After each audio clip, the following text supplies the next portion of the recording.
ਸਾਰਿਆਂ ਨੂੰ ਜੈ ਮਸੀਹ ਦੀ। ਪਰਮੇਸ਼ਰ ਦਾ ਬਹੁਤ ਧੰਨਵਾਦ ਕਰਦੇ ਹਾਂ ਕਿ ਉਸਨੇ ਆਪਾਂ ਨੂੰ 2023 ਦੇ ਦੂਸਰੇ ਮਹੀਨੇ ਦੇ ਵਿੱਚ ਆਉਣ ਦਾ ਇੱਕ ਸਮਾਂ ਬਖਸ਼ਿਆ ਔਰ ਉਸ ਪਰਮੇਸ਼ਵਰ ਦੀ ਵਫਾਦਾਰੀ ਜੋ ਇਸ ਸਾਲ ਦੇ ਸ਼ੁਰੂ ਤੋਂ ਲੈ ਕੇ ਹੁਣ ਤੱਕ ਆਪਾਂ ਨੂੰ ਸਾਂਭਣ ਦੇ ਵਿੱਚ ਔਰ ਰਾਖੀ ਕਰਨ ਦੇ ਵਿੱਚ ਬਹੁਤਾਇਤ ਰਿਹਾ। ਸੋ ਦਿਲੋਂ ਧੰਨਵਾਦ ਕਰਦੇ ਹਾਂ। ਔਰ ਸੱਚਮੁੱਚ ਪਰਮੇਸ਼ਵਰ ਜੋ ਇਸ ਮਹੀਨੇ ਦੇ ਵਿੱਚ ਪ੍ਰਵੇਸ਼ ਕਰਨ ਦਾ ਜੋ ਮੌਕਾ ਬਖਸ਼ਿਆ ਹੈ, ਵਿਸ਼ਵਾਸ ਕਰਦਾ ਹਾਂ ਕਿ ਉਹ ਸੱਚਮੁੱਚ ਇਸ ਮਹੀਨੇ ਨੂੰ ਚਲਾਉਣ ਦੇ ਵਿੱਚ ਵੀ ਤੁਹਾਡੀ ਸਹਾਇਤਾ ਜ਼ਰੂਰ ਕਰੇਗਾ, ਕਿਉਂਕਿ ਪਰਮੇਸ਼ਵਰ ਆਪਣੇ ਲੋਕਾਂ ਦਾ ਖਿਆਲ ਰੱਖਣ ਵਾਲਾ ਹੈ। ਉਹ ਭਲਾ ਹੈ, ਉਹਦੀ ਦਇਆ ਜੋ ਸਦਾ ਆਪਣੇ ਉੱਤੇ ਰਹਿੰਦੀ ਹੈ। ਸੋ ਇਸ ਮਹੀਨੇ ਦੇ ਵਿੱਚ ਆਈਏ ਆਪਾਂ ਉਸ ਵਚਨ ਦੇ ਵੱਲ ਧਿਆਨ ਦੇਈਏ ਜੋ ਪਰਮੇਸ਼ਵਰ ਤੁਹਾਡੇ, ਮੇਰੇ ਔਰ ਆਪਣੇ ਸਭਨਾਂ ਦੇ ਨਾਲ ਜੋ ਕਰਨਾ ਚਾਹੁੰਦਾ ਹੈ, ਜੋ ਗੱਲ ਜਾਂ ਜੋ ਵਾਅਦਾ ਉਹ ਤੁਹਾਡੇ ਨਾਲ ਕਰਨਾ ਚਾਹੁੰਦਾ ਹੈ, ਉਸ ਨੂੰ ਬਾਈਬਲ ਦੇ ਵਿੱਚੋਂ ਆਪਾਂ ਦੇਖੀਏ। ਅਸਤਰ ਦੀ ਕਿਤਾਬ ਅਧਿਆਇ 9 ਉਸ ਦੇ ਆਇਤ 22 ਨੂੰ ਪੜ੍ਹਦੇ ਹੋਏ ਸੁਣਾਂਗੇ, ਜਿਸ ਦੇ ਵਿੱਚ ਪਰਮੇਸ਼ਵਰ ਤੁਹਾਡੇ ਮੇਰੇ ਲਈ ਇਸ ਮਹੀਨੇ ਦਾ ਵਾਅਦਾ ਜੋ ਵਚਨ ਦੇ ਰਿਹਾ ਹੈ, ਉਸ ਦੇ ਵੱਲ ਧਿਆਨ ਦੇਈਏ। ਕਿਉਂ ਜੋ ਇਹ ਉਹ ਦਿਨ ਸਨ ਜਿਨ੍ਹਾਂ ਵਿੱਚ ਯਹੂਦੀਆਂ ਨੂੰ ਆਪਣੀਆਂ ਵੇਰੀਆਂ ਤੋਂ ਆਰਾਮ ਮਿਲਿਆ, ਔਰ ਇਹ ਮਹੀਨਾ ਉਹਨਾਂ ਲਈ ਗਮ ਤੋਂ ਖੁਸ਼ੀ ਵਿੱਚ ਔਰ ਰੋਣ ਪਿੱਟਣ ਤੋਂ ਇੱਕ ਸ਼ੁਭ ਦਿਨ ਵਿੱਚ ਬਦਲ ਗਿਆ। ਆਮੀਨ। ਸੋ ਇਸ ਮਹੀਨੇ ਬਾਰੇ ਕੁਝ ਇਸ ਪ੍ਰਕਾਰ ਲਿਖਿਆ, ਸਪਸ਼ਟ ਦੱਸਿਆ ਜਾ ਰਿਹਾ, ਯਹੂਦੀਆਂ ਨੂੰ ਆਪਣੀਆਂ ਵੈਰੀਆਂ ਤੋਂ ਆਰਾਮ ਮਿਲਿਆ ਔਰ ਇਹ ਮਹੀਨਾ ਉਹਨਾਂ ਲਈ ਗਮ ਤੋਂ ਖੁਸ਼ੀ ਵਿੱਚ ਔਰ ਰੋਣ ਪਿੱਟਣ ਤੋਂ ਇੱਕ ਸ਼ੁਭ ਦਿਨ ਵਿੱਚ ਬਦਲ ਗਿਆ। ਸੋ ਪਰਮੇਸ਼ਵਰ ਸੱਚਮੁੱਚ ਇਹੀ ਜੋ ਯਹੂਦੀਆਂ ਨਾਲ ਕੀਤਾ ਹੈ, ਅੱਜ ਤੁਹਾਡੇ ਮੇਰੇ ਲਈ ਇਹੋ ਵਚਨ ਦੇ ਅਨੁਸਾਰ ਕਰਨਾ ਚਾਹੁੰਦਾ ਹੈ। ਹੋ ਸਕਦਾ ਹੈ ਉਹਨਾਂ ਯਹੂਦੀਆਂ ਦੇ ਵਰਗੇ ਆਪਣੇ ਵਿੱਚ ਕਈ ਉਹ ਸਾਰੇ ਲੋਕ ਹੋਣ ਜੋ ਬਹੁਤ ਸਾਰੀਆਂ ਪਰੇਸ਼ਾਨੀਆਂ ਜਾਂ ਮੁਸੀਬਤਾਂ ਜਾਂ ਤੰਗੀ ਦੇ ਵਿੱਚ ਫਸੇ ਹੋਏ ਹੋਣ, ਜਿਸ ਪ੍ਰਕਾਰ ਯਹੂਦੀ ਬਹੁਤ ਪਰੇਸ਼ਾਨ ਰਹਿੰਦੇ ਸੀ। ਜੇ ਇਸ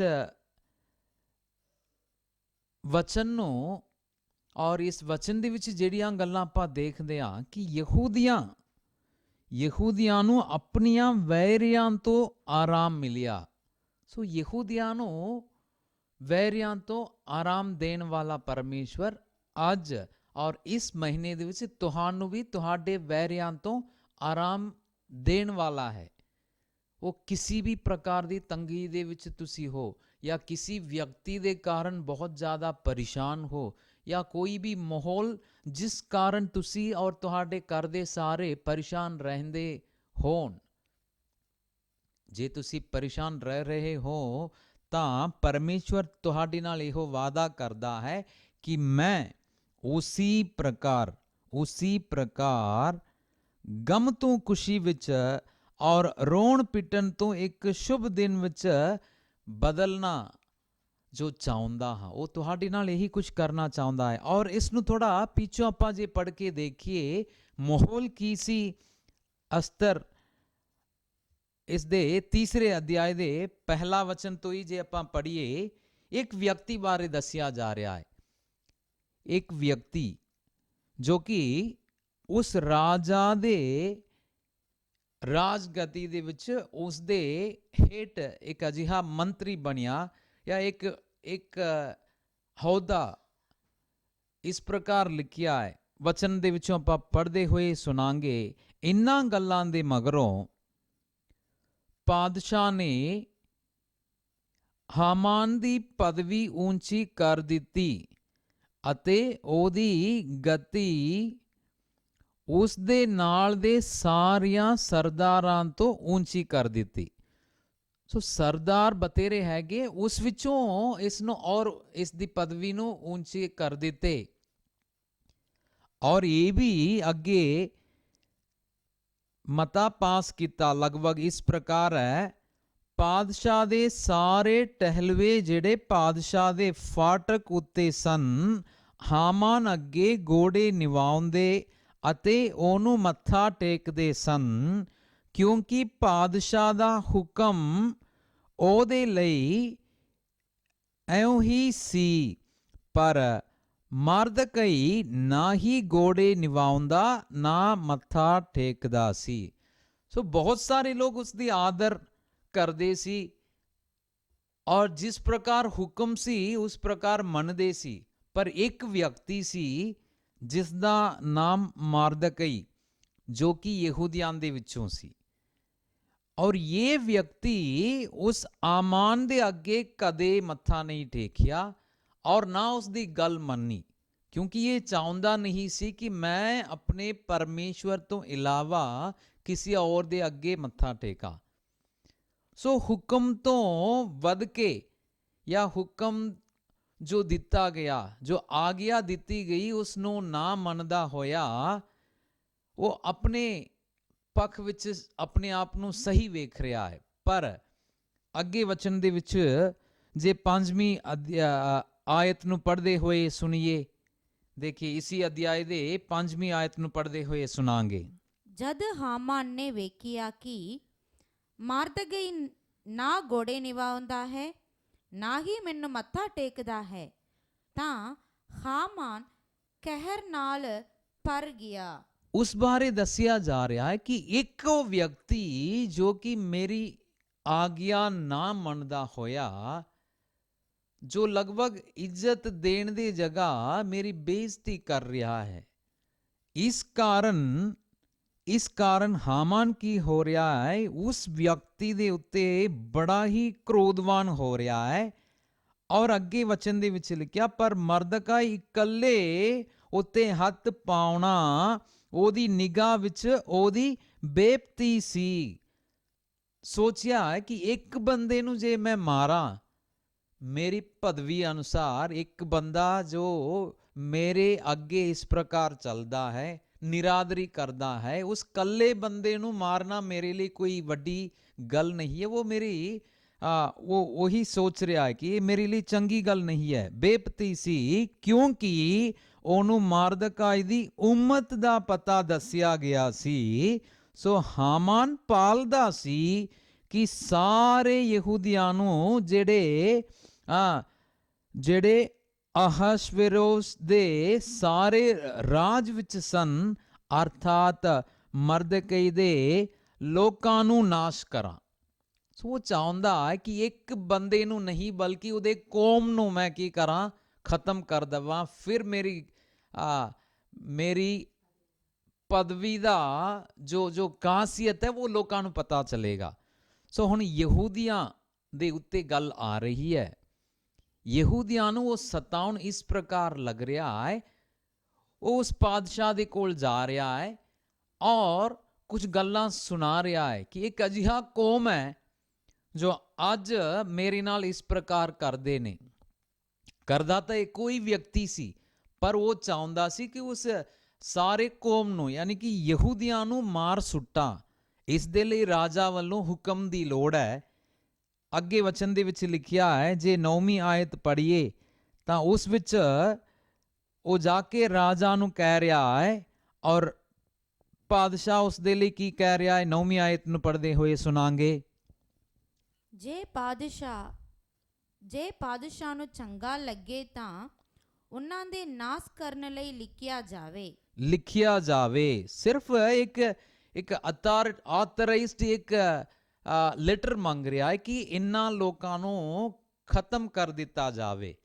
ਔਰ ਜੋ ਉਹ ਸੋਚਿਆ ਸੀ ਸੋ ਹੀ ਉਸ ਨੂੰ ਆਗਿਆ ਮਿਲ ਗਈ, ਮਨਜ਼ੂਰ ਹੋ ਚੁੱਕੇ ਔਰ ਉਹ ਲੈਟਰ ਵੀ ਮਿਲ ਗਈ, ਜਿਸ ਨੂੰ ਲੈ ਕੇ ਬਹੁਤ ਹੀ ਖੁਸ਼ ਹੋ ਕੇ ਆ ਰਿਹਾ ਹੈ।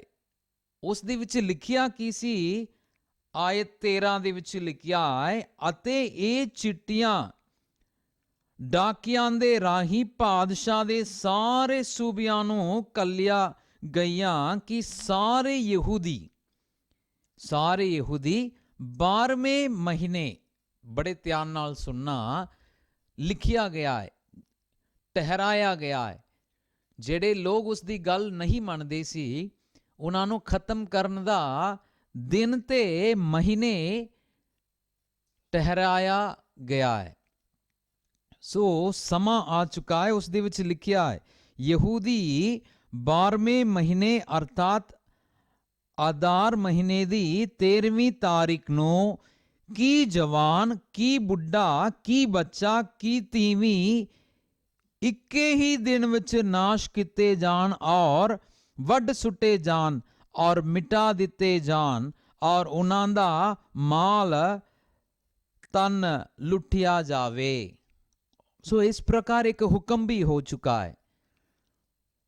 ਸੋ ਹੁਕਮ ਇੱਕ ਵਿਅਕਤੀ ਦੇ ਉਸ ਗਲਤੀ ਦੇ ਕਾਰਨ, ਗਲਤੀ ਮਤਲਬ ਇਸ ਵਿਅਕਤੀ ਦੇ ਨਿਗਾਹ ਦੇ ਵਿੱਚ ਉਹ ਗਲਤੀ ਹੈ, ਪਰ ਮਰਦਕਈ ਸਿਰਫ ਇਸ ਕਾਰਨ ਇਸ ਹੁਕਮ ਨੂੰ ਨਹੀਂ ਮੰਨ ਰਿਹਾ ਕਿ ਮੈਂ ਆਪਣੇ ਪਰਮੇਸ਼ਵਰ ਤੋਂ ਇਲਾਵਾ ਔਰ ਕਿਸੇ ਅੱਗੇ ਸਿਰ ਝੁਕਾਉਣਾ ਨਹੀਂ ਚਾਹੁੰਦਾ।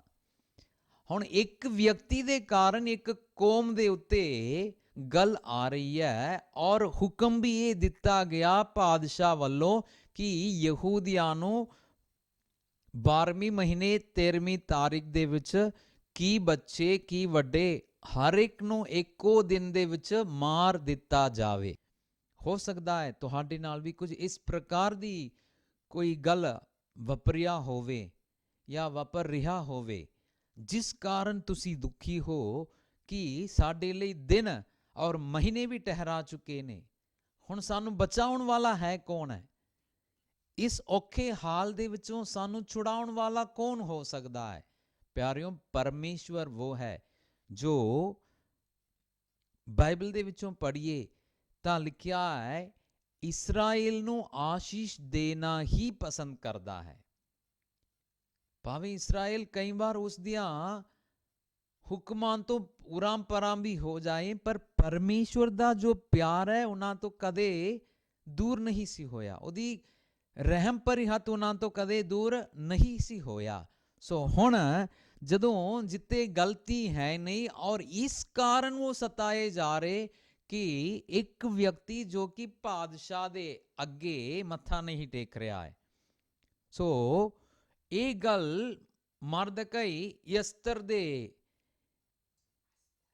ਅਸਤਰ ਦੇ ਕੰਨ ਤੱਕ ਪਹੁੰਚਾ ਰਿਹਾ ਹੈ। ਤੁਰੰਤ ਐਲਾਨ ਕੀਤਾ ਜਾ ਰਿਹਾ ਹੈ, ਤੂੰ ਜਾ ਔਰ ਆਪਣੇ ਲੋਕਾਂ ਨੂੰ ਕਹੋ ਜਾਂ ਕਹਿ ਕਿ ਉਹ ਸਾਰੇ ਵਰਤ ਰੱਖ ਕੇ ਪ੍ਰਾਰਥਨਾ ਕਰਨ।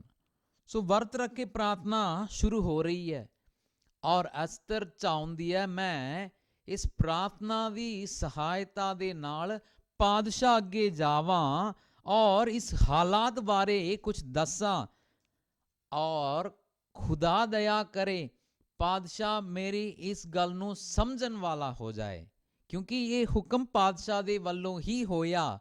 ਕਿ ਉਹ ਇਸ ਹੁਕਮ ਨੂੰ ਫਿਰ ਮੇਰੇ ਲਈ ਬਦਲ ਕੇ ਲਿਖ ਸਕਦਾ ਹੈ? ਸ਼ਾਇਦ ਹੀ ਹੋ ਸਕਦਾ ਹੈ, ਪਰ ਉਹ ਕਹਿ ਰਹੀ ਤੁਸੀਂ ਜਾਓ ਤੇ ਸਾਰੇ ਪ੍ਰਾਰਥਨਾ ਕਰੋ, ਵਰਤ ਰੱਖੋ ਤੇ ਪ੍ਰਾਰਥਨਾ ਕਰੋ ਤਾਂ ਕਿ ਮੈਂ ਜਾ ਕੇ ਰਾਜਾ ਨੂੰ ਮਿਲਾਂ ਔਰ ਇਹ ਜੋ ਹਾਲਾਤ ਹੈ ਇਸ ਨੂੰ ਮੈਂ ਦੱਸਾਂ ਕਿ ਇੱਕ ਮੇਰੇ ਉੱਤੇ ਔਰ ਮੇਰੇ ਕੌਮ ਦੇ ਉੱਤੇ ਜੋ ਵਾਪਰਨੇ ਜਾ ਰਿਹਾ ਹੈ, ਇਸ ਤੋਂ ਸਾਨੂੰ ਬਚਾਉਣ ਵਾਲਾ ਕੌਣ ਹੋਵੇਗਾ। ਅਧਿਆਇ 7 ਦੇ ਆਇਤ 3 ਦੇ ਵਿੱਚ ਲਿਖਿਆ ਹੈ, ਉਹ ਜਾ ਰਹੀ ਹੈ, ਪ੍ਰਾਰਥਨਾ ਤੋਂ ਬਾਅਦ ਲੋਕ ਉਸ ਦੇ ਲਈ ਦੁਆ ਕਰੀ ਜਾ ਰਹੇ ਔਰ ਉਹ ਰਾਜਾ ਦੇ ਅੱਗੇ ਜਾ ਕੇ ਕਹਿੰਦੇ, ਹੇ ਰਾਜਨ, ਜੇ ਮੈਂ ਤੇਰੀ ਨਿਗਾਹ ਵਿੱਚ ਤਰਸ ਦੀ ਭਾਗੀ ਹਾਂ ਅਤੇ ਪਾਦਸ਼ਾਹ ਨੂੰ ਚੰਗਾ ਲੱਗੇ ਤਾਂ ਮੇਰੀ ਅਰਜ਼ ਉਤੇ ਮੇਰੀ ਜਾਨ ਬਖਸ਼ੀ ਜਾਵੇ। ਰਾਜਾ 2-3 ਵਾਰ ਉਸ ਨੂੰ ਪੁੱਛ ਰਿਹਾ, ਅਸਤਰ ਦੱਸ ਕਿ ਮੇਰੇ ਲਈ ਮੈਂ ਤੇਰੇ ਲਈ ਕੀ ਕਰਾਂ। ਉਹ ਚਾਹੇ ਇਸ ਰਾਜ ਦੇ ਵਿੱਚ ਅੱਧੀ ਹਿੱਸਾ ਵੀ ਕਿਉਂ ਨਾ ਹੋਵੇ ਮੈਂ ਦੇ ਦਿਆਂਗਾ। ਇੱਕ ਵਾਰ, ਦੋ ਵਾਰ, ਤੀਸਰੀ ਵਾਰ ਉਹ ਪ੍ਰਾਰਥਨਾ ਦੇ ਨਾਲ ਇਹ ਅਰਜ਼ ਕਰ ਰਹੀ ਹੈ। ਅਰਜ਼ ਉੱਤੇ ਮੇਰੀ ਜਾਨ ਬਖਸ਼ੀ ਜਾਵੇ ਅਤੇ ਮੇਰੀ ਭਾਉਣੀ ਉੱਤੇ ਮੇਰੇ ਲੋਕ ਮੈਨੂੰ ਦਿੱਤੇ ਜਾਣ। ਉਹ ਕਹਿ ਰਹੀ ਇੱਕ ਮੇਰੀ ਜਾਨ ਵੀ ਬਚਾਇਆ ਜਾਵੇ ਔਰ ਮੇਰੇ ਲੋਕਾਂ ਦੇ ਜਾਨ ਵੀ ਬਚਾਇਆ ਜਾਵੇ, ਕਿਉਂਕਿ ਮੈਂ ਤੇ ਮੇਰੇ ਲੋਕ ਨਾਸ਼ ਹੋਣ ਲਈ ਔਰ ਵੱਡੇ ਜਾਣ ਲਈ ਅਤੇ ਮਿਠਾਏ ਜਾਣ ਲਈ ਵੇਚ ਦਿੱਤੇ ਗਏ ਹਾਂ। ਜੇ ਅਸੀਂ ਗੋਲੇ ਗੋਲੀਆਂ ਵਾਂਗੂ ਵੇਚੇ ਜਾਂਦੇ ਤਾਂ ਮੈਂ ਚੁੱਪ ਰਹਿੰਦੀ, ਪਰ ਸਾਡਾ ਕਸ਼ਟ ਪਾਤਸ਼ਾਹ ਦੇ ਕਾਟੇ ਦੇ ਤੁੱਲ ਨਹੀਂ ਹੁੰਦਾ। ਉਹ ਇਸ ਗੱਲ ਨੂੰ ਬੜੇ ਪਿਆਰ ਨਾਲ, ਧਿਆਨ ਨਾਲ ਰਾਜਾ ਦੇ ਅੱਗੇ ਰੱਖ ਰਹੀ ਹੈ। ਅਗਲੇ ਵਚਨ ਦੇ ਵਿੱਚ ਲਿਖਿਆ ਹੈ, ਪਰਮੇਸ਼ਵਰ ਮਾਹੌਲ ਨੂੰ ਬਦਲਣੇ ਵਾਲਾ ਹੈ ਔਰ ਜਿਸ ਵੱਲੋਂ ਹੁਕਮ ਹੋਇਆ ਉਸੀ ਦੇ ਮਨ ਨੂੰ ਬਦਲਣੇ ਵਾਲਾ ਹੈ। ਅੱਗੇ ਵਚਨ ਦੇ ਵਿੱਚ ਲਿਖਿਆ, ਤਦ ਪਾਤਸ਼ਾਹ ਨੇ ਉੱਤਰ ਦੇ ਕੇ ਅਸਤਰ ਮਲਕਾ ਨੂੰ ਆਖਿਆ, ਉਹ ਕੌਣ ਹੈ ਅਤੇ ਉਹ ਕਿੱਥੇ ਹੈ ਜਿਹਨੇ ਆਪਣੇ ਮਨ ਵਿੱਚ ਅਜਿਹਾ ਕਰਨ ਲਈ ਨੀਤ ਤਾਰੀ। ਅਸਤਰ ਨੇ ਆਖਿਆ, ਉਹ ਵਿਰੋਧੀ ਅਤੇ ਵੈਰੀ ਇਹ ਦੁਸ਼ਟ ਹਾਮਾਨ ਹੈ। ਰਾਜਾ ਨੂੰ ਪਤਾ ਲੱਗਿਆ ਕਿ ਇਹ ਉਹ ਵਿਅਕਤੀ ਹੈ ਜਿਸਨੇ ਮੈਥੋਂ ਇਹ ਚਿੱਠੀ ਲਿਖਵਾ ਕੇ ਆਥਰਾਈਜ਼ਡ ਲੈਟਰ ਲੈ ਗਿਆ। ਹੁਣ ਗੱਲ ਕੁਝ ਇਸ ਪ੍ਰਕਾਰ ਬਦਲ ਰਹੀ ਹੈ, ਇਸ ਪ੍ਰਕਾਰ ਬਦਲ ਰਿਹਾ ਹੈ। ਰਾਜਾ ਦਾ ਕ੍ਰੋਧ ਉਸ ਵਿਅਕਤੀ ਦੇ ਉੱਤੇ ਹੋ ਰਿਹਾ ਹੈ ਔਰ ਉਹ ਵੀ ਜਦ ਅਸਤਰ ਨੇ ਪਾਦਸ਼ਾਹ ਤੇ ਉਹਦੇ ਨਾਲ ਦੇ ਉਹਨਾਂ ਹਾਇਰ ਅਫੀਸ਼ੀਅਲਸ ਨੂੰ ਜੋ ਫੀਸਟ ਦੇ ਰਹੀ ਹੈ, ਜੋ ਬੁਲਾ ਰੱਖੀ ਹੈ, ਜਿੱਤੇ ਉਹਨਾਂ ਨੂੰ ਮਦ ਪੀਣ ਲਈ ਦਿੱਤਾ ਜਾ ਰਿਹਾ ਹੈ। ਲਿਖਿਆ ਹੈ, ਤਾਂ ਪਾਦਸ਼ਾਹ ਮਹਿਲ ਦੇ ਬਾਗ ਤੋਂ ਮਦ ਪੀਣ ਦੇ ਅਸਥਾਨ ਨੂੰ ਮੁੜਿਆ ਹੈ ਅਤੇ ਹਾਮਾਨ ਉਸ ਪਲੰਗ ਉੱਤੇ ਜਿਹਦੇ ਉੱਤੇ ਅਸਤਰ ਸੀ ਡਿੱਗ ਪਿਆ। ਸਿਰਫ ਡਿੱਗ ਪਿਆ ਉਸ ਪਲੰਗ ਦੇ ਉੱਤੇ, ਜਿਸ ਉੱਤੇ ਅਸਤਰ ਸੀ, ਉਸ ਪਲੰਗ ਦੇ ਉੱਤੇ ਉਹ ਹਾਮਾਨ ਕੀ ਹੋ ਰਿਹਾ ਹੈ, ਡਿੱਗ ਰਿਹਾ ਹੈ। ਤਾਂ ਪਾਦਸ਼ਾਹ ਨੇ ਆਖਿਆ, ਇਹ ਘਰ ਵਿੱਚ ਹੀ ਮੇਰੇ ਸਾਹਮਣੇ ਮਲਕਾ ਉੱਤੇ ਜ਼ਬਰਦਸਤੀ ਕਰਨੀ ਚਾਹੁੰਦਾ ਹੈ।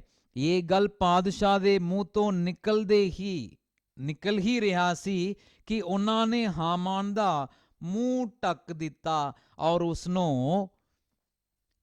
ਉਸਨੂੰ ਮੌਤ ਦੀ ਸਜ਼ਾ ਜੋ ਹੈ ਦਿੱਤੀ ਜਾ ਰਹੀ ਹੈ। ਫਿਰ ਅਸਤਰ ਰਾਜਾ ਅੱਗੇ ਔਰ ਅਰਜ਼ ਕਰ ਰਹੀ ਹੈ, ਸਿਰਫ ਇਹ ਵਿਅਕਤੀ ਨਹੀਂ ਹੈ। ਅੱਗੇ ਜੇ ਤੁਸੀਂ ਵਚਨ ਪੜੋਗੇ, ਉਸ ਮਹਿਲ ਦੇ ਵਿੱਚ ਲਗਭਗ 10 ਵੱਡੇ ਲੋਕ ਸੀਗੇ ਜੋ ਇਹਦੇ ਨਾਲ ਇਹ ਕੰਮ ਕਰਾਉਂਦੇ ਸੀ ਔਰ ਉਹ ਕਹਿੰਦੀ ਹੈ ਕਿ ਜੋ ਸਾਡੇ ਉੱਤੇ ਇਸ ਪ੍ਰਕਾਰ ਮਾਹੌਲ ਲਿਆਇਆ, ਉਸ ਨੂੰ ਬਦਲਣੇ ਦੇ ਲਾਇਕ ਤੁਸੀਂ ਸਾਨੂੰ ਹੁਣ ਹੁਕਮ ਦਿਓ ਕਿ ਅਸੀਂ ਉਹਨਾਂ ਲੋਕਾਂ ਨੂੰ ਕੀ ਕਰੀਏ, ਵੱਢ ਸੁੱਟੀਏ। ਪਿਆਰਿਓ, ਮਾਹੌਲ ਪਹਿਲਾ ਕੁਝ ਇਸ ਪ੍ਰਕਾਰ ਸੀ। ਮਰਦਕਈ, ਅਸਤਰ ਤੇ ਯਹੂਦੀ ਸਾਰਿਆਂ ਦੇ ਲਈ ਇੱਕ ਸਮਾਂ ਨਿਯੁਕਤ ਕਰ ਦਿੱਤਾ ਗਿਆ ਕਿ 12ਵੇਂ ਮਹੀਨੇ ਦੇ 13ਵੇਂ ਦਿਨ ਦੇ ਵਿੱਚ ਇਹ ਛੋਟਿਆਂ ਤੋਂ ਲੈ ਕੇ ਵੱਡੇ ਤੱਕ ਇੱਕੋ ਦਿਨ ਦੇ ਵਿੱਚ ਵੱਢ ਸੁੱਟੇ ਜਾਣਗੇ, ਕਿ ਖਤਮ ਕਰ ਦਿੱਤਾ ਜਾਵੇਗਾ। ਬਚਾਉਣ ਵਾਲਾ ਇੱਕ ਵੀ ਨਹੀਂ ਸੀ। ਪਰ ਮਾਹੌਲ ਕੁਝ ਇਸ ਪ੍ਰਕਾਰ ਬਦਲ ਗਿਆ। ਪਿਆਰਿਓ, ਪਰਮੇਸ਼ਵਰ ਚਾਹੇ ਤੁਹਾਡਾ ਵੀ ਮਾਹੌਲ ਇਸ ਪ੍ਰਕਾਰ ਬਦਲ ਸਕਦਾ ਹੈ, ਜੋ ਅੱਜ ਜਾਂ ਇਸ ਮਹੀਨੇ ਦੇ ਉਸ ਤਾਰੀਖ ਨੂੰ ਲੈ ਕੇ ਤੁਸੀਂ ਰੋ ਰਹੇ ਹੋ, ਜੋ ਤੁਹਾਡੇ ਨਾਲ ਕੁਝ ਵਾਪਰਨੇ ਜਾ ਰਿਹਾ ਹੈ, ਜਾਂ ਇਸ ਮਹੀਨੇ ਬਾਰੇ ਤੁਸੀਂ ਸੋਚ ਰਹੇ ਹੋ ਕਿ ਮੇਰੇ ਨਾਲ ਆਹ ਕੁਝ ਹੋ ਰਿਹਾ ਹੈ, ਅੱਗੇ ਕੀ ਹੋਵੇਗਾ। ਪਰ ਇਸ ਅਧਿਆਇ ਦੇ ਵਿੱਚ, ਅਧਿਆਇ 9 ਦੇ 22 ਦੇ ਵਿੱਚ ਫਿਰ ਉਹੀ ਵਚਨ ਨੂੰ ਜੇ ਆਪਾਂ ਪੜ੍ਹੀਏ ਤਾਂ ਲਿਖਿਆ, ਕਿਉਂ ਜੋ ਇਹ ਉਹ ਦਿਨ ਸਨ ਜਿਨ੍ਹਾਂ ਵਿੱਚ ਯਹੂਦੀਆਂ ਨੂੰ ਆਪਣੀਆਂ ਵੈਰੀਆਂ ਤੋਂ ਆਰਾਮ ਮਿਲਿਆ। ਸੋ ਤੁਹਾਨੂੰ ਵੀ ਤੁਹਾਡੇ ਵੈਰੀਆਂ ਤੋਂ ਆਰਾਮ ਮਿਲੇਗਾ। ਔਰ ਇਹ ਮਹੀਨਾ ਉਹਨਾਂ ਲਈ ਗਮ ਤੋਂ ਖੁਸ਼ੀ ਵਿੱਚ ਔਰ ਰੋਣ ਪਿੱਟਣ ਤੋਂ ਇੱਕ ਸ਼ੁਭ ਦਿਨ ਵਿੱਚ ਬਦਲ ਗਿਆ। ਇਹ ਮਹੀਨਾ ਸਪਸ਼ਟ ਲਿਖਾ ਹੈ, ਇਹ ਮਹੀਨਾ ਤੁਹਾਡੇ ਲਈ ਵੀ ਔਰ ਤੁਹਾਡੇ ਗਮ ਤੋਂ ਖੁਸ਼ੀ ਵਿੱਚ ਬਦਲਣੇ ਦੇ ਲਈ ਔਰ ਰੋਣ ਪਿੱਟਣ ਤੋਂ ਇੱਕ ਸ਼ੁਭ ਦਿਨ ਵਿੱਚ ਬਦਲਣੇ ਦੇ ਲਈ ਕੰਮ ਆਵੇਗਾ। ਪਰਮੇਸ਼ਵਰ ਤੁਹਾਡੇ ਲਈ ਇਹ ਕੰਮ ਕਰੇਗਾ ਜੋ ਤੁਸੀਂ ਸੋਚ ਰਹੇ ਹੋ ਕਿ ਬਸ ਇਸ ਤੋਂ ਬਾਅਦ ਮੈਨੂੰ ਬਚਾਉਣ ਵਾਲਾ ਕੋਈ ਵੀ ਨਹੀਂ ਹੈ, ਇੱਕ ਵੀ ਨਹੀਂ ਹੈ। ਪਰ ਜਦ ਤੁਸੀਂ ਹਿੰਮਤ ਨਾ ਹਾਰ ਕੇ, ਹੌਸਲਾ ਨਾ ਹਾਰਦੇ ਹੋਏ ਪਰਮੇਸ਼ਵਰ ਦੇ ਸਨਮੁਖ ਇਹਨਾਂ ਗੱਲਾਂ ਨੂੰ, ਤੁਸੀਂ ਆਪਣੇ ਮਾਹੌਲ ਨੂੰ, ਜੋ ਹਾਲਾਤ ਹੈ ਉਸ ਨੂੰ ਉਸੇ ਪ੍ਰਕਾਰ ਪਰਮੇਸ਼ਵਰ ਦੇ ਅੱਗੇ ਰੱਖੋਗੇ ਜਿਸ ਪ੍ਰਕਾਰ ਅਸਤਰ ਜਾ ਕੇ ਉसी ਕੋਲੇ ਜਿਹਨੇ ਹੁਕਮ ਦਿੱਤਾ ਉसी ਕੋਲੇ ਜਾ ਕੇ ਦੱਸ ਰਹੀ ਹੈ ਔਰ ਉसी ਨੇ ਹੁਕਮ ਬਦਲ ਕੇ ਦਿੱਤਾ। ਔਰ ਜਿਹੜਾ ਵਿਅਕਤੀ ਇਸ ਦਾ ਮੁੱਢ ਕਾਰਨ ਸੀ ਉਸ ਨੂੰ ਮੌਤ ਦੀ ਸਜ਼ਾ ਦਿੱਤੀ। ਔਰ ਲਿਖਿਆ ਹੈ ਉसी ਦਿਨ, ਜੇ ਵਚਨ ਦੇ ਵਿੱਚੋਂ ਸਹੀ ਪੜ੍ਹੀਏ ਅਧਿਆਇ 9 ਦੇ 16ਵੀਂ ਆਇਤ ਦੇ ਵਿੱਚ ਲਿਖਿਆ ਹੈ, ਅਤੇ ਬਾਕੀ ਯਹੂਦੀ ਜਿਹੜੇ ਪਾਦਸ਼ਾਹ ਦੇ ਸੂਬਿਆਂ ਵਿੱਚ ਸਨ ਜਾਨਾਂ ਬਚਾਉਣ ਦੇ ਲਈ ਇਕੱਠੇ ਹੋ ਕੇ ਅੜ ਗਏ ਅਤੇ ਆਪਣੇ ਵੈਰੀਆਂ ਤੋਂ ਆਰਾਮ ਪਾਇਆ ਅਤੇ ਆਪਣੇ ਕਿਣ ਕਰਨ ਵਾਲਿਆਂ ਵਿੱਚੋਂ 75,000 ਨੂੰ ਵੱਢ ਸੁੱਟਿਆ, ਪਰ ਲੁੱਟ ਦੇ ਮਾਲ ਨੂੰ ਹੱਥ ਨਾ ਪਾਇਆ। ਆਦਾਰ ਮਹੀਨੇ ਦੀ 13ਵੀਂ ਔਰ 14ਵੀਂ ਤਾਰੀਖ ਨੂੰ ਉਹਨਾਂ ਨੇ ਆਰਾਮ ਕੀਤਾ ਅਤੇ ਉਸੇ ਦਿਨ ਨੂੰ ਉਹਨਾਂ ਨੇ ਦਾਊਦ ਅਤੇ ਆਨੰਦ ਕਰਨ ਦਾ ਦਿਨ ਠਹਿਰਾਇਆ। Hallelujah, hallelujah. ਪਰਮੇਸ਼ਵਰ ਤੁਹਾਡੇ ਨਾਲ ਵਹੀ ਕਰੇਗਾ।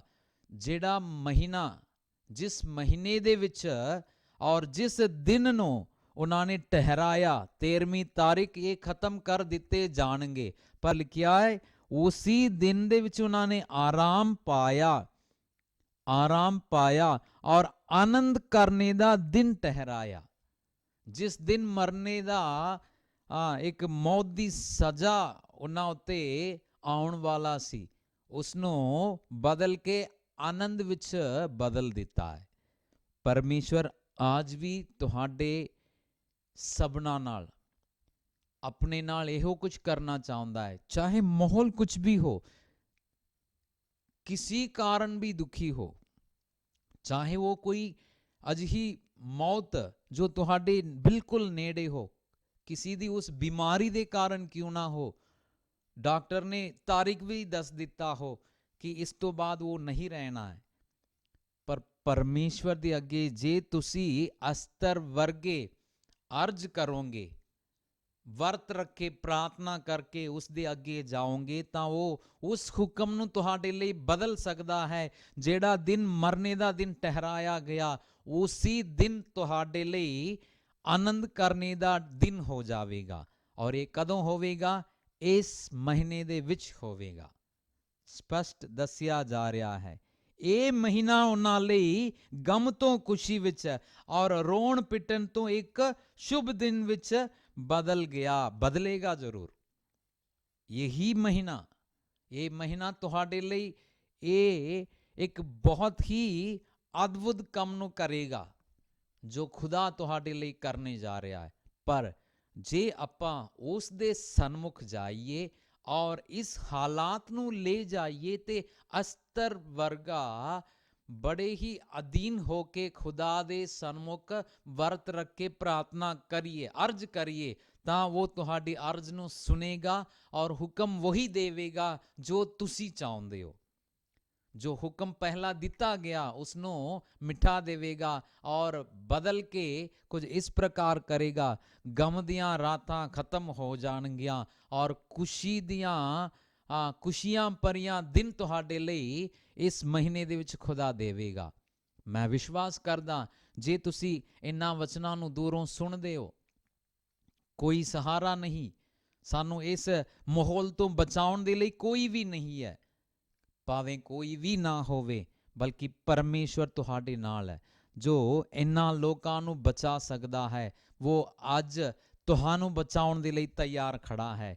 ਜੇ ਆਪਾਂ ਮਿਲ ਕੇ ਪ੍ਰਾਰਥਨਾ ਕਰੀਏ, ਖੁਦਾ ਦੇ ਅੱਗੇ ਪ੍ਰਾਰਥਨਾ ਕਰੀਏ, ਮੇਰਾ ਦਿਨ ਜਾਂ ਮੇਰੇ ਇੱਕ ਪਿਆਰਾ, ਚਾਹੇ ਉਹ ਭਾਈ ਹੋ ਜਾਂ ਤੁਹਾਡੇ ਪਰਿਵਾਰ ਦੇ ਕੋਈ ਖਾਸ ਵਿਅਕਤੀ ਹੋ ਜਿਸ ਨੂੰ ਕੋਈ ਸਜ਼ਾ ਦਾ ਹੁਕਮ ਦਿੱਤਾ ਗਿਆ ਹੋ ਜਾਂ ਕੋਈ ਅਜਿਹੀ ਮੌਤ ਉਸ ਦੇ ਨੇੜੇ ਹੋ, ਕੁਛ ਮਰਜ਼ੀ ਕਿਉਂ ਨਾ ਹੋਵੇ, ਅੱਜ ਆਪਾਂ ਜੇ ਪ੍ਰਾਰਥਨਾ ਕਰੀਏ, ਅੱਜ ਜੇ ਤੁਸੀਂ ਵਿਸ਼ਵਾਸ ਨਾਲ ਅਧੀਨ ਹੋ ਕੇ ਵਰਤ ਰੱਖ ਕੇ ਪ੍ਰਾਰਥਨਾ ਕਰੋਗੇ ਤਾਂ ਉਸ ਹੁਕਮ ਨੂੰ ਤੁਹਾਡੇ ਲਈ ਉਹ ਬਦਲ ਕੇ ਦੇਵੇਗਾ।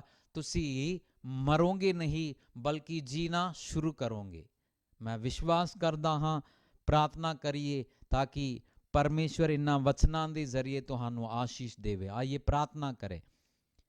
ਮਹਾਨ ਸਾਮਰਥੀ ਪਿਤਾ ਪਰਮੇਸ਼ਵਰ, ਸੈਨਾਵਾਂ ਦਾ ਯਹੋਵਾ, ਰਾਜਾਵਾਂ ਦਾ ਰਾਜਾ, ਅਸੀਂ ਦਿਲੋਂ ਤੇਰਾ ਧੰਨਵਾਦ ਕਰਦੇ ਹਾਂ ਪ੍ਰਭੂ ਜੀ। ਜਿੱਤੇ ਮਾਹੌਲ ਕੁਛ ਹੋਰ ਸੀ, ਜਿੱਤੇ ਪ੍ਰਭੂ ਜੀ ਕੋਈ ਹੌਸਲਾ ਦੇਣ ਵਾਲੇ ਨਹੀਂ ਸੀ, ਕਿਉਂਕਿ ਹੁਕਮ ਹੀ ਕੁਝ ਇਸ ਪ੍ਰਕਾਰ ਹੋ ਗਿਆ, ਖਬਰ ਕੁਝ ਇਸ ਪ੍ਰਕਾਰ ਪਹੁੰਚ ਚੁੱਕੀ ਹੈ ਕਿ ਇਹ ਇਸ ਤੋਂ ਬਾਅਦ ਬਚਣਾ ਹੈ ਹੀ ਨਹੀਂ, ਇਸ ਤੋਂ ਬਾਅਦ ਬਚਾਉਣ ਵਾਲੇ ਇਸ ਦੇ ਲਈ ਕੋਈ ਨਹੀਂ ਹੋਵੇਗਾ। ਹੋ ਸਕੇ ਡਾਕਟਰਾਂ ਵੱਲੋਂ ਵੀ ਪ੍ਰਭੂ ਜੀ ਜਵਾਬ ਮਿਲ ਗਈ ਹੋ।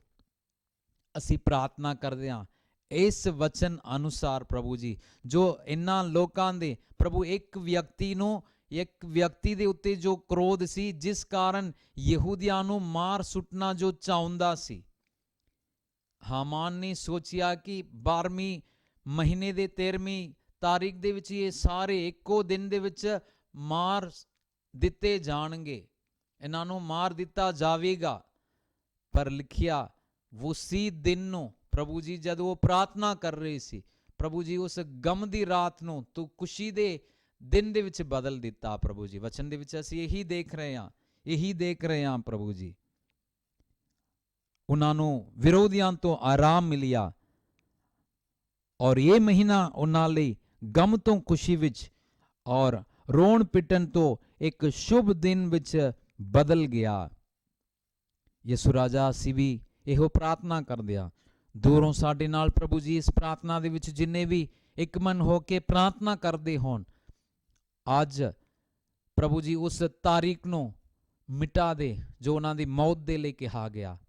ਪ੍ਰਾਰਥਨਾ ਕਰਦੇ ਹਾਂ ਪ੍ਰਭੂ ਜੀ, ਜਿੱਤੇ ਉਹਨਾਂ ਦੀ ਮੌਤ ਦੀ ਗੱਲ ਆ ਰਹੀ ਹੈ, ਤੂੰ ਨਾ ਉਤੇ ਦਇਆ ਕਰ, ਤਰਸ ਖਾ ਪ੍ਰਭੂ ਜੀ। ਉਹਨਾਂ ਨੂੰ ਨਵਾਂ ਪ੍ਰਭੂ ਜੀ ਇੱਕ ਉਹ ਸਮਾਂ ਦੇ, ਇੱਕ ਨਵੀਂ ਜ਼ਿੰਦਗੀ ਉਹਨਾਂ ਨੂੰ ਦੇ ਕਿ ਉਹ ਦੁਬਾਰਾ ਜੀਣ ਦਾ ਪ੍ਰਭੂ ਜੀ ਮੌਕਾ ਮਿਲ ਜਾਏ। ਔਰ ਜੋ ਵੀ ਵਿਸ਼ਵਾਸ ਨਾਲ ਪ੍ਰਾਰਥਨਾ ਕਰਦਾ ਹੈ, ਯਿਸੂ ਨਾਸਰੀ, ਅਸੀਂ ਇਹੋ ਦੁਆ ਕਰਦੇ ਹਾਂ, ਸਾਡੇ ਪਾਪਾਂ ਦੇ ਕਾਰਨ ਤੂੰ ਸੂਲੀ ਦੇ ਉੱਤੇ ਚੜਿਆ ਹੈ, ਹਰ ਅਪਰਾਧ ਨੂੰ ਤੂੰ ਚੱਕ ਲਿਆ, ਹਰ ਸ਼ਰਾਬ ਜੋ ਸਾਡੇ ਉੱਤੇ ਸੀ ਉਸ ਨੂੰ ਤੂੰ ਆਪ ਲੈ ਲਿਆ।